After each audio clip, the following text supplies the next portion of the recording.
We are live. This is the NBA Rundown. The channel's Nuke the House, and we have two more playoff matchups set. That's right, Tyler. In the East, it will be the Orlando Magic taking on the Boston Celtics in round one. And in the West, the Golden State Warriors will take on the Houston Rockets. Tyler, let's start with you. Did you watch the games last night? What were your takeaways? Yeah, I didn't watch much of the first one just because I worked last night. I started to watch the beginning of it. Orlando took control of that game very fast. So I just went back to doing what I was doing at work. Now, mind you, once that third quarter, Orlando went cold, I went back to watching the game. But then Orlando was just able to pull away in the end. So we knew they were going to have low scoring. They had one. Atlanta tried to fight their way back. They cut it all the way to 6. I think they even almost got it to 1 at one point. And Orlando just pulled away again. So Atlanta maybe beats the winner tonight, but I'm not 100% sure they beat either of these teams. So it's going to be an interesting one. And then I'll let you guys go over that first game, and then we'll go over the Golden State game. Spread. What did you think of last night's action, Jamie? Yeah, the game was all right. First game sucked, obviously. I mean, it got close there for a little bit, but I think most of us were kind of on Orlando's side anyway, so it worked out in our favor. Lost the KCP bet, which was infuriating because I felt like the process was right. He went 1 for 7 from 3. He had a ton of open looks. Just didn't knock him down. Someone's up with that guy this year, but Orlando's a sneaky good team, man. They're kind of fun to watch. They got some stars on that team. Good defense. Pace of play is a little slow, but I thought it was good. What did you think of it? Yeah, I don't know if they're sneaky good. I think Atlanta might just be sneaky bad. I don't think they're sneaky bad. I think they're bad, but yeah. Yeah, I mean, the level and play between the two games.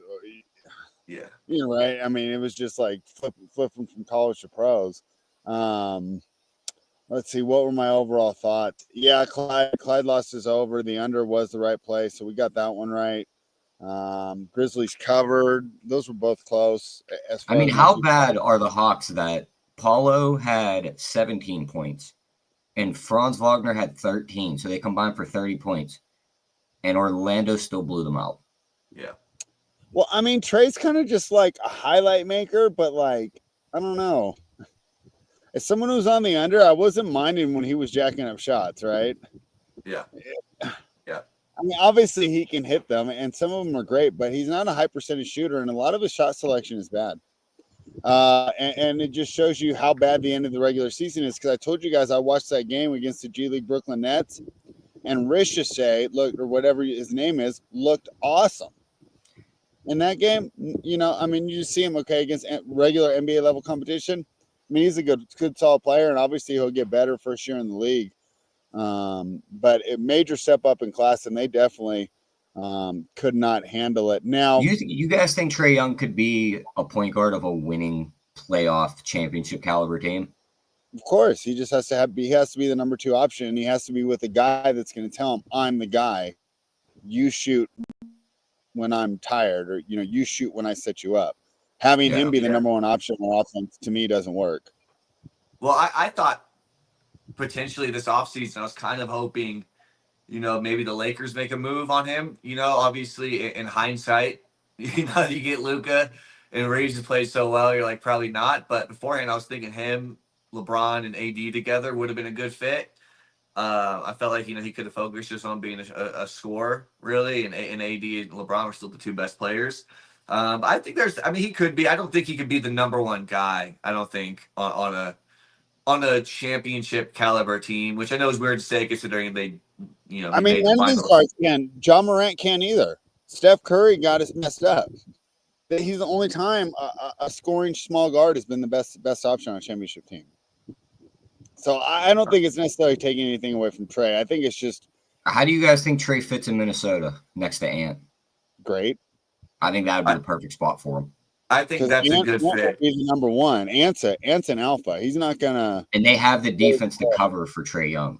Yeah. Well, there's lots of good places for him. He just can't be. You can't build around him. He has to complement what you're. Same with Morant. That was my same takeaway from the Memphis game.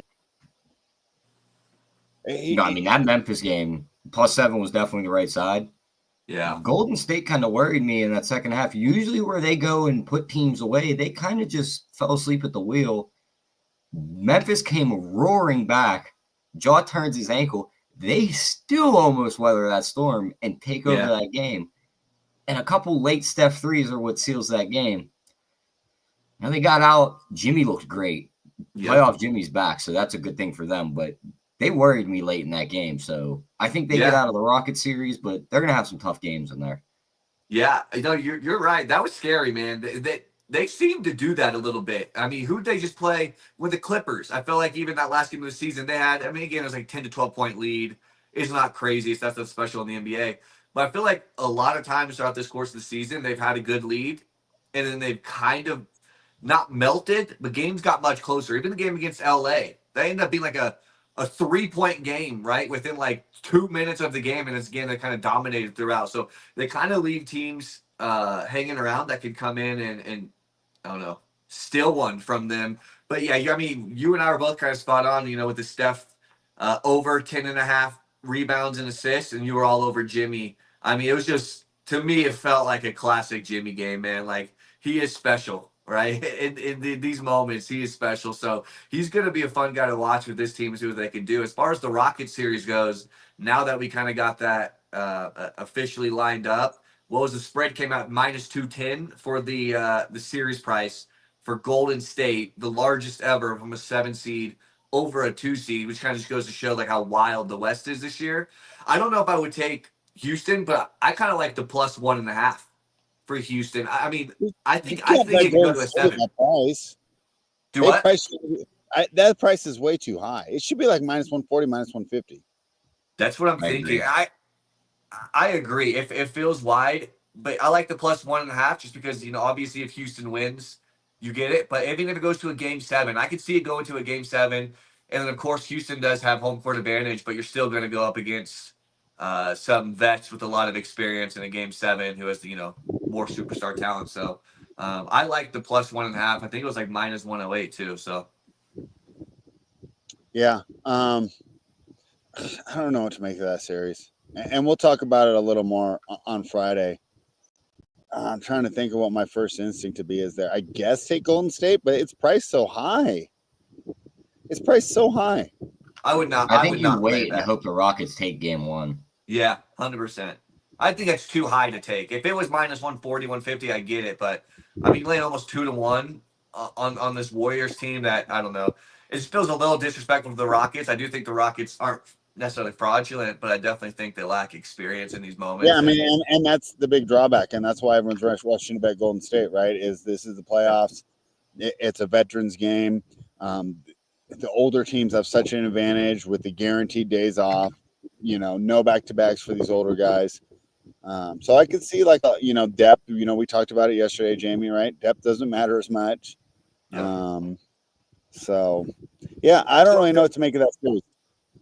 Don't you think they could play Steven Adams? I'm trying to think if Steven Adams comes unplayable in some series. I think they could play Steven Adams in this series. I think last night showed you that he could play some. Tyler talked about it yesterday. How are they going to create?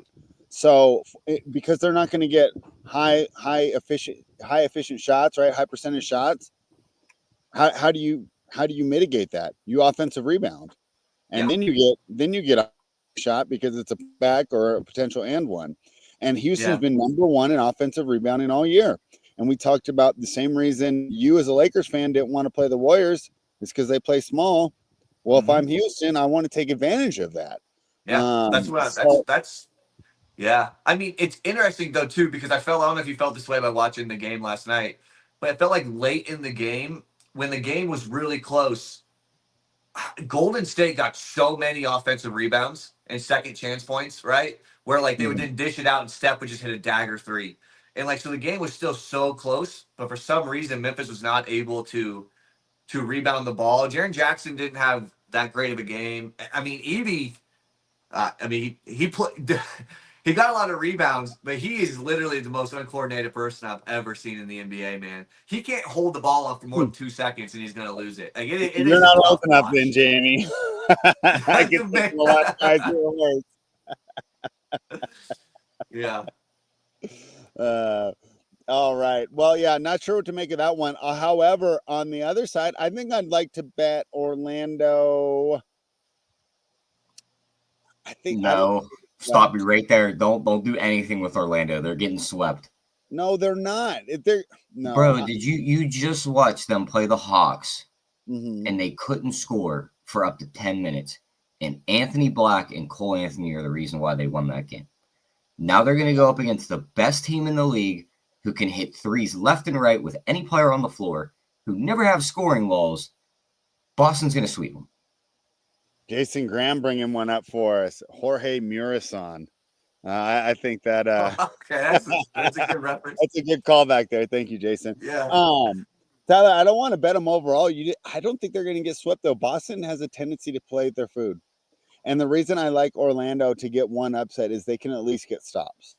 I think they could play with their food and still just walk through shooting 53s a game and beat Orlando 4 times in a But row. what happens the game when they go 11 from 50?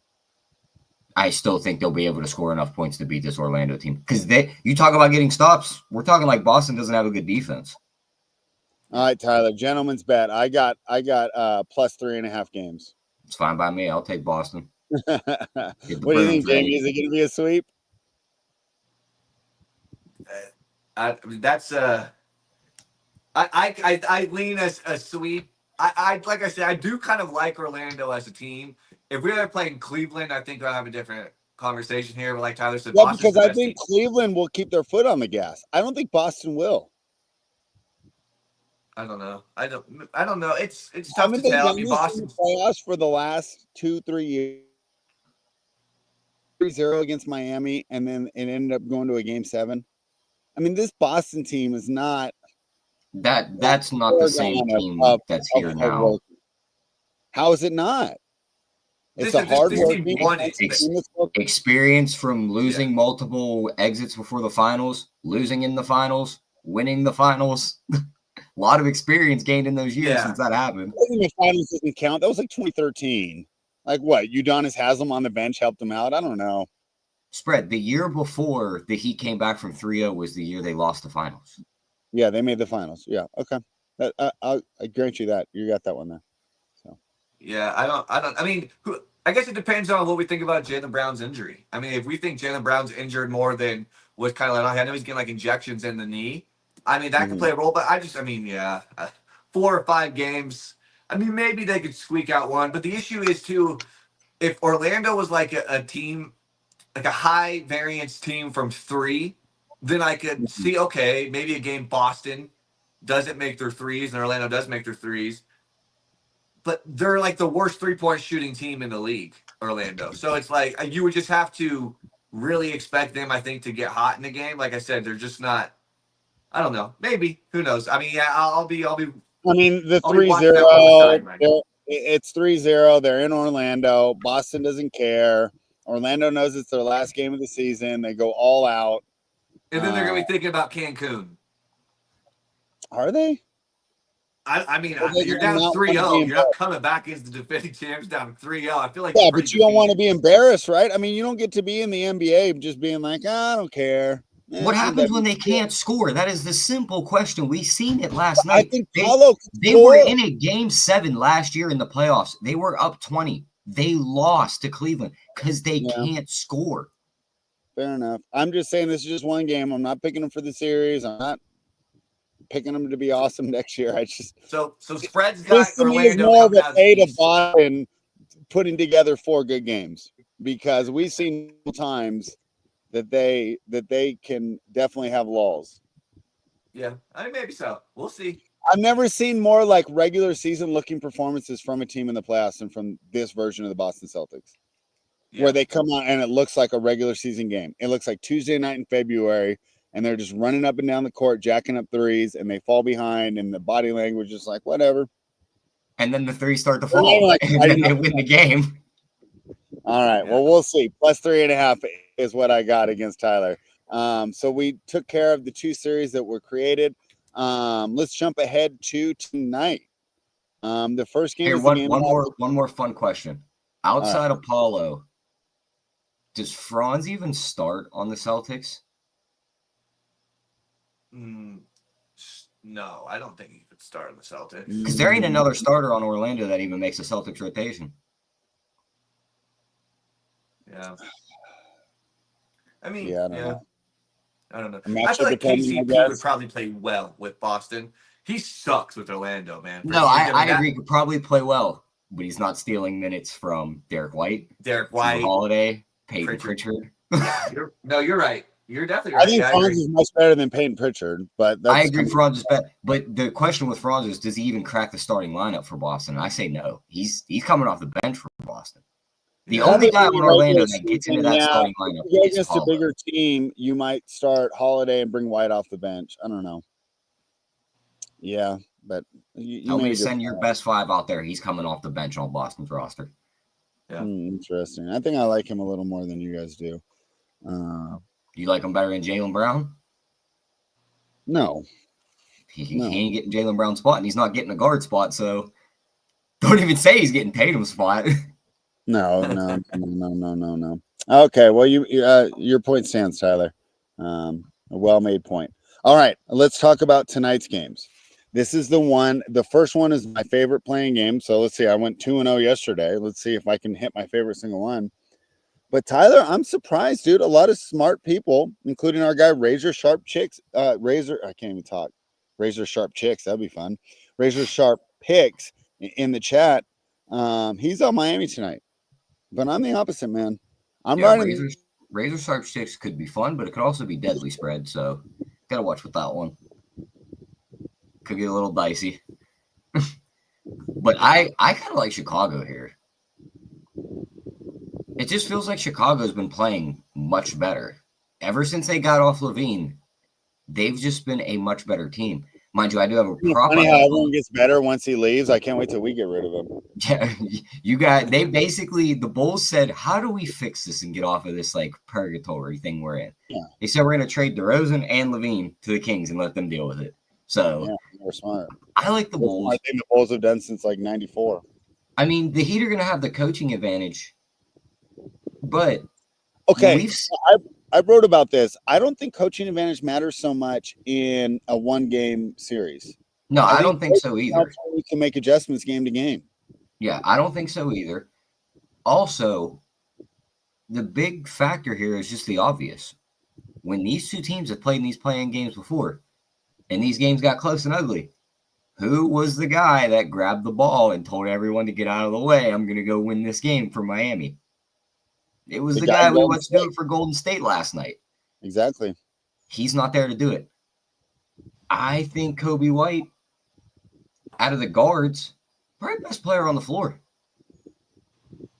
Bam's probably the best big on the floor. But, I mean, I trust Chicago to be able to score more. It could be a very ugly game. I think Giddey's going to be able to distribute the ball. This Bam over 20.5 on his points, I really love that. He has crushed that number in a matchup with Vucevic. He has crushed that number in his recent matchups. They're going to shorten the rotation. He's got to be option 1 or 2 on this team. So I think he gets his points. He clears 20. But in the end, I think the Bulls win this game. Yeah, I'm with you. And what I was going to say earlier before my internet cut out, so to be fair, I'm a little farther away from the house yesterday because I don't want my burn pile to go up in flames. But so like with Razor, and because I was watching a bunch of shows today, my guy Ski, some other guys like that, and everyone says, "Oh, I think Miami's a better team," and my counter is, and hey, you may be right, and you may win the bet tonight, and I'll give you your props. But my counter for that is no, I think Miami's a better franchise. And I think you're getting that confused between better team and better franchise. Who would I rather be a fan of? The Miami Heat. They do things properly. This is just a rough year for them, and they're going through some transition. But history's shown that they play basketball the right way. They have a great front office. They have a great coach, and they develop their players well. But this year, Chicago is the better team. And that's my argument for why I'm taking the Bulls at home tonight. If it was in Miami, I'd probably take the Heat. So home court could be the difference. What do you think, Jamie? I lean with Chicago too. I'm with you guys. I do like the under, so I did take the under 220 in this game. But I also I do lean with Chicago. I mean, Chicago ended the season 10-3, man, and a couple of those wins, they beat Lakers twice. They beat Denver, and 2 out of those 3 losses were against OKC and Cleveland. I think the Chicago has kind of came on a little bit late. Josh Giddey has absolutely destroyed this team. He's averaging a triple double. He's averaging like 26, 10, and 10 in the 3 games against Miami. And to Tyler's point, he's like, Kobe White sometimes turns into Kobe Bryant. I mean, maybe that's just a Lakers thing, but I mean, there's times where this guy can't miss, and he's actually struggled against this Miami team this year, where he's only shot like the ball 20% from 3, and we know that he is closer to a 38% 3-point shooter. So I expect Kobe White to play better as well. I just don't really love this Miami team, especially post Jimmy trade. I like Tyler's call about Bam too. I think that was like at 18 or 19 and a half, and it got bet up. So I still like the 20 and a half. I mean, they're going to have to go through Bam to win this game here. So I lean with Chicago. I do like the under 220. In Chicago, they're a volatile team too. I mean, they average over 42 3-pointers a game. They're ranked 3rd most in the league in that. So when they're hot, they're really hot. And Giddey, like I said, has absolutely just destroyed this team. So I could even look at doing like some sort of triple double. I mean, look what the price is. I imagine it's like plus 300 ish. I'm trying to pull that up, but so I'm with you. I think we're all in alignment. I lean Chicago. I like the under 220. I also did take Vooch under 3.5 assists as well. I think that's going to be mostly the Giddey role tonight. I think he probably ends with 3 is the most likely outcome. So that's kind of where I'm leaning on this game, but not the most exciting matchup. Neither one of these teams have too much upside. There's someone's triple double Giddey plus 210. I don't really love that probably as much. I was hoping at least like 250 or plus 300, but yeah. So that's kind of where I'm leaning on this game. Yeah, a couple more points there. To Tyler's earlier point, who's the best guard? I think Kobe White's the better creator. Tyler Hero's the better shooter. And I want to bring that up because I think that when he gets into a role like tonight where he's forced to create a lot, that kind of diminishes effectiveness. I know he's put up good points if you played fantasy best ball and stuff like that, you know, with the more usage. But to me, where Hero was really deadly was with, you know, the third option behind Butler and Bam, where he could just catch and shoot and kill you and really space the floor for some more creators. So you're not getting that from Hero tonight. The other point I want to make for Chicago, you know, because like I said, this is my favorite play, and hey, I could lose, but here's my thinking. So if I go down, you'll know why. I think if you shut down Hero, right? We talked about this kind of in the Orlando game, right? Who's going to score, right? You talked about if Paulo doesn't score for Orlando, who's going to score? I kind of feel the same way about Miami. If Hero doesn't have a big game, they're in trouble. Now, on the opposite side, let's say Vukovic has a bad game. I still think they can score a lot. Let's say Kobe White has a bad game. I still think they can score a lot. If Giddey has a bad game, they can still score a lot. They have plenty of other options. So because of that, that's the other reason I like Chicago. So any more thoughts on this game, Tyler, before we move on to my favorite team? No, I do like the undercall here. I wouldn't be surprised if this is our typical ugly 98 to 94 game in the I end. can't bet an under in the Bulls games, guys. Yeah, I get it. I definitely get it. I mean, I did in the Hawks game last night, so I guess I can. I take that back. Right. It's similar in the Hawks Orlando game, right? Where it's two completely different styles. I mean, Chicago, fast-paced team, wants to move the ball up the court. They rank 2nd in pace of play, and then you have Miami, who ranks like 27th in pace of play. The complete opposite. Yeah. And generally, these styles, I feel like they kind of meet in the middle. I have this at close to like 217. So I think the 220, I think, is a decent value. Yeah, I'm not running to bet the over, but I am a little hesitant there. The one thing I think is different is I don't think Miami's defense this year, this current team, is as good as Orlando's is. So no, definitely, I agree. See. Although you might be able to argue that the Bulls offense. Well, I don't know. What do you think? Bulls Hawks offense, just offense, Tyler, about the same? I'd say about the same. Yeah. All right. Okay, so interesting look. Although it's around the same number. What did that close out yesterday? It was 219.5 when we put it on the sheet. Yeah. A couple more points left. Yeah, it was around there. Tyler, my other worry too about this under is we're kind of getting smoked by the number. I'm pretty sure this opened like 224. And I was just it's a perfect segue because I want to jump onto the Kings game and see how far this number's dropping. How is this? When I checked earlier, dude, this total was lower than the Bulls game. I'm like, how are the Kings so low on their total? If I were to play an over, I actually kind of like this one down to 213.5 for the Mavericks and the Kings. This was 4.5 earlier. Now it's out to Kings -5. All right, it's my favorite team. And you know what? I want to go into one little rant, and I'm going to let you guys break this down objectively because I'm not objective. I hate pick protections. I hate them, hate them, hate them. I think they're the worst thing. They're one of the big precursors for tanking. For example, Philadelphia, they wouldn't have had the incentive to tank except for they were top 6 protective, right? For me, now I'm stuck in a spot where tonight, if I really want what's best for my franchise, I want the Kings to lose.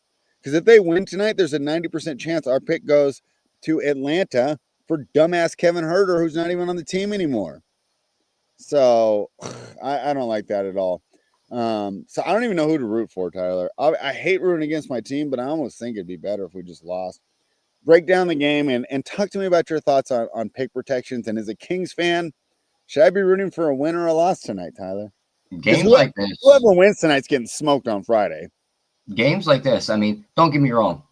Bulls and the Heat have worse records, but I think both of those teams are better than both of these teams. I think that they should just revert the bubble back, or revert the play-in back to when it was like in the bubble. If you're not 5 games back of the 8 seed, you're done. We don't need these teams that got 30 wins fighting their way in. Dallas traded their generational player, and they still have a chance to make the playoffs. Let that sink in. Yeah. The play-in, well, I mean, if Golden State would have lost last night and then lose to one of these teams and Golden State misses the playoffs, yeah, you'll watch the play-in get changed real quick. But for the extra greediness of the owners, we're going to get this bad game tonight. I'm just going to take Dallas. I'm a Memphis fan. I want the Kings to win tonight. I think Dallas is a tougher matchup, especially if they win tonight. I think it is too, but yeah, just think about it. Like Malik Monk out. These guys are going to run Keon Ellis at the point. Levine and DeRozan are just kind of there. Marshall and Washington are going to guard them well. Anthony Davis is going to be out there just bulldozing these guys. I know he's had the bad record against Sabonis, but caught that win in LA before he left there, so you can't really pull that one anymore. Yeah, I don't even know if that was and Gafford. A lot of that was that at the time the Lakers didn't have anyone who could stay in front of Fox. Mm-hmm. He would go for like 38. Yeah, because they were throwing like, I mean, you would know better, Jamie, right? But you remember back when that record was being built up, like who you had, like D'Angelo Russell was trying to stay in front of De'Aaron Fox. That's probably the guy that was responsible for most of that. Yeah. No, I totally agree. Yeah. So I am on Sacramento. I got it on. You are. I love it. Yeah, Sacramento. I do. Part of me though, I have love for AD, man. So I think he got. You're like the only one in all of NBA fandom. It's like the least popular star ever. I've never met another person say I'm an Anthony Davis fan. Well, it's not like I'm a diehard fan, but I mean, he contributed to a title in 2020, man, and he. Yeah. No, he was great in that bubble. I thought he seems like a good person, so I'm rooting for him. I thought he got kind of screwed over in this whole thing too. I mean, could you imagine being 32 and then you're trying to game plan to, your aspirations to win a title, and then you get shipped to a city that literally hates you for basically nothing that you did, and then Kyrie goes down, and I feel bad for him. So I would love for AD to have a big game. Tyler brought up the Sabonis stuff. So it's funny because Sabonis was 10-0 beforehand. One win was when he was in New Orleans. But this past year, the Lakers swept Sacramento, and AD was a part of all four. D'Angelo Russell was gone. I think they because this was like December. We didn't have to run a pick and roll. We just dribbled the ball down the court. We had the advantage matchup. I will say in a lot of these games, AD did not play very well, and a lot of times I was really surprised. I thought AD could be more physical with Sabonis. Sabonis averaged 19, 15, and 8 in his career over Anthony Davis. So, I mean, he's borderline a triple-double guy against AD. I don't necessarily think that Sabonis has the skill set to stop AD. But like I said, I like Sacramento. This Dallas team in their last 15 games ranked dead last in 3 points a game. They averaged 27.8 3-pointers a game, and they ranked 24th in three-point percentage, shooting 34%. I just don't like to back teams that aren't going to shoot the three. I just think your margin for error at that point is you have to dominate in the paint when that is kind of Dallas' strength with Gafford and Lively and these guys. But Sacramento has done a pretty good job against bigs this year. They rank top 10 in points in the paint allowed and second chance points, top 3 in offensive rebounds allowed, and top 5 in rebounds allowed. So I think Sacramento matches up to Dallas a little better than we think. Now, of course, could Klay Thompson come out there and shoot 40%? Of course he could. Or he could do what he did. Wasn't that last year against Sacramento? Oh, When- for when he- 11 or something like that. It was Yeah, bad. he put up a goose egg, and maybe he does that. But I would venture to think that probably doesn't happen. Like I said, I like Sacramento side here, -4.5. My heart will be rooting for AD. I don't mind AD props because I do think AD is going to do everything in his power in this game to win the game. So I would not be surprised if we get a 25-10 game from AD here. But outside of that, I don't really have much interest in anything else. I'm staying away from the total. Give me Sacramento by 4.5. Yeah, a couple things there, and of course this will back you up. I know that we expect AD to have a good game on offense, but I think Sabonis is actually the type of player that does trouble him a little bit. Physical, kind of slow. Right? I think some of AD's defensive prowess is due to his versatility. Right? What other big can protect the rim as well as he does? But you're not afraid if he gets switched out on a guard that's not De'Aaron Fox, right? That's not like just one of the fastest dudes in the league, right? You know, I mean, he can even switch against like a Van Vliet, right? Yeah. Or you know, a GP2, so guys like that, right? He can make that switch against guys that really want to get down there and body him. I don't think he likes that, so I think Sabonis does have a big game too. Jamie, what do you think, man? You know, I'm a Kings fan. That's why I hate the Lakers so much, right? Because we never have any success of our own, so our only joy we have is hating. Right. What should I be rooting for tonight? Should I root for the win to keep the draft pick? I mean, should I root for the loss to keep the draft pick? Or should I be a true blue fan and root for the win, even though it kind of, to me, and I'd have nothing to look forward to next season. I wouldn't even have a rookie to root for. Yeah, I see where you're coming from. I always am gonna root for the win, man. It's all right. at least I'll root for your bet then. -5. Let's do it. I mean, you I at actually think least that's the want a better little bit side. of joy. Right? I actually think that's the better side. I think if you take Dallas, take money line. Because let's just, and I hate to do this, the rationales and trying to get in the players' heads, but I don't see them keeping this close and not winning. Yeah. I think that why the Kings -5 is good is, do you think Dallas gets down 15 and even if AD's trying his ass off, the rest of the team's like, this is so stupid. Yeah. I can't wait to be on another city. I can't wait to be with another franchise, right? Like, I don't want to play for Nico Harrison. Like, Yeah. So I kind of, if you do like the Kings, you know, lay it. But if you like Mavericks, I say just take the money line. What do you think, Tyler? I'm on the money line with Dallas. I think they win the game. I think there's a weird, like, they did that interview 2 days ago about like, oh, we traded Luka for defense and all this other stuff. Could you get we're down 10, 15, pack it up, we're done here? Yeah. Mm-hmm. I think it goes the other way, though. How many times have we tried to bet it like that? Where we're like, oh, they're just going to pack it up and quit. And all the guys turn around, play their ass off, and they win the game. Yeah. They could easily defend that, or they could easily defend the Kings the way the Kings are built. Our guy in the chat makes a good point. Sabonis hasn't reached 20 points in his last 3 matchups against AD. If Sabonis isn't scoring. Great avatar, too. If Sabonis isn't scoring and Levine and DeRozan are dealing with PJ Washington and Najee Harris, or Najee Marshall. That's how much Najee Harris we're drafting spread. All right, yeah. Felix Castro's about to come in this draft. But where do the Kings' points come from at that point? Keegan Murray can't create his own shot. Keon Ellis is a defender. The Mavericks are running their entire offense through AD. When you look at these passing stats for Dallas over the last couple games, their last 2 games when he's played 30-plus points, AD has made the most passes on the team, more than Spencer Dinwiddie, who brings the ball up the floor. He's made 4 more passes than him per game. He averages the same amount of potential assists as Spencer Dinwiddie in those 2 games. He had a triple-double against the Raptors, and he had 8 assists against the Lakers. His number's 4.5 plus money. That's my prop in this game. I think it's a solid bet. They're going to run the offense through. If he gets going, they're going to have to double-team him. So he's going to work the ball around.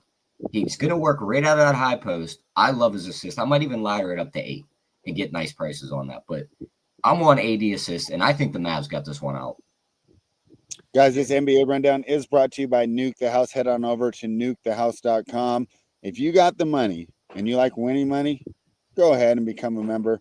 You get the live plays from everybody. You get the pre-flop plays from everybody, and you get every single sport. Of course, you know me. I concentrate on NBA, NFL, and tennis, but you'll have every single sport covered. Maybe not college basketball until it gets big. But for the most part, most of the stuff going over there, crush NASCAR, crush UFC, crush college football, crush the NFL, nukethehouse.com. Jamie, final thoughts for tonight? Yeah, so just real quick on the Sabonis has not reached 20 points. I mean, yeah, like I said, he averages 19. He's only actually scored over 20, I think, 3 times in all 14 matchups. But he also hasn't shot the ball more than 15 times, I think just twice in the 14 games. So he's not a guy that's going to get a bunch of points in these matches when he wins. He doesn't shoot the ball a ton. He's normally pretty efficient in these. For me, it's more of like the rebounding edge of him averaging, like 15 rebounds or something like that over the last 10 games, I think it is kind of the big thing here. So, but I am with you. I love the AD assist bet because he has passes ball. He's an underrated passer, and I think where he is playing now with this team, when he plays more at the 4, I think he's going to have a better chance of doing that. He was mostly a center when he played with LA, and he absolutely hated that. So I think he is going to have the ball in his hands more often in this game because they know that they got to rely on AD. To make a splash. So I love that bet. Final thoughts is, like I said, I am on Sacramento by 4.5, but like I said, my heart will be rooting for AD, so I'm definitely going to be rooting for Tyler's bet. I'm not going to be super mad if it loses, but excited to see Spread's team get a win for him in the NBA season. Yeah, well, it pretty much should be the end because I don't think. Well, you're not winning the next game. Yeah, and I don't really think Dallas is going to win the next game either, but I'm just saying I think Dallas has a better chance than Sacramento. Tyler, final thoughts, and then we'll be back on Friday. I will not do a burn pile on Friday, so we will be on time, 5 Eastern. Yeah, final thoughts. I think the first game's going to be way better than the second game tonight, just entertainment-wise. I do think the Bulls got that one out, and I think Dallas surprises some people and wins this game. Oh, I was thinking about taking the over. Do you like that? 213.5 tonight? No. Okay.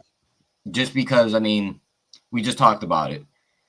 Neither team, like the Kings aren't going to play very good defense, but Dallas doesn't have a very good offense to score these points. Mm-hmm. So unless Sacramento's just letting them run at the hoop, they're going to be able to slow them down. And if they're just going to let them run at the hoop, then Dallas is going to win the game. You see what I'm saying? If we still had Mike Brown, man, I would be way more high on Sacramento tonight. I would trust him to design a defense with these weaker players. I also think if they're going to start AD at the 4 and Lively's going to guard Sabonis to start, AD is just going to lurk behind him, and all those little jump hooks are getting swatted. Like this game, I think that the more I look at it, I think Dallas has got a couple easy passes to pull this one out. You're right. The only way that won't happen is if Fathead is right and Keegan hits his threes and AD got to stay with him. Yeah. We shall see, though. That's it for us. Jamie, hopefully you can join us again on Friday. Is the NBA Rundown. The channel is Nuke the House. Make sure you like the video, subscribe, and head over to nukethehouse.com. Let's go for one comment, and then I'm going to end the stream. From Awkward Roof again, and I just had to put it on the screen because I love the avatar. Kings defense is underrated compared to what it was. Sabonis got injured late in the season. Late add to Levine. DeRozan is a guaranteed bucket. Yeah, but none of those players are good defensively. Would you ladder the spread? No, well, Tyler wouldn't because he's on Detroit. Yeah, I wouldn't ladder. No, I don't think so. No, I don't think so. So, because you're already laying 5. I mean, if it was like 2 or 3, yeah, maybe. If anything, I'm just betting Dallas's money line. Yeah, he's betting Dallas money line. All right, Jamie. Thank you for joining us. We will be back on Friday. Nuke the House.